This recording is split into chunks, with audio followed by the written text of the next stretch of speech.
Tahanan cowok ini mandi tidak pakai baju. Ini semua penjara tinggal cowok cewek bersama. Mei yang baru masuk dulu adalah Nona. Dia tidak terbiasa hidup di sini. Dia harus tunggu semua tidur baru berani mandi dan biarkan Jack jaga di depan. Tapi pada saat ini, ketua penjaga bawa anak buah datang ke kamar. Jack mau kabarin Mir tekan oleh beberapa penjaga. Pakai tongkat masuk ke mulut dia. Penjaga masih peringati semua orang jangan ikut campur.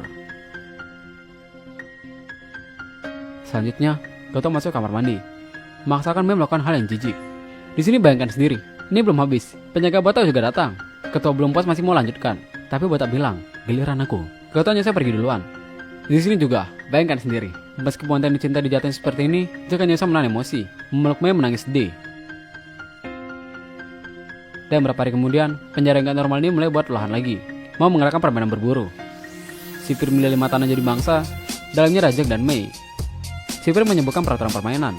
Jika masih ada dalam yang diberikan, mereka akan dapat kebebasan. Kalian boleh tidak ikut, karena masih banyak orang yang mau ikut juga. Di mana-mana pun tetap mati. Jack membujuk Mei, berani pertaruhkannya.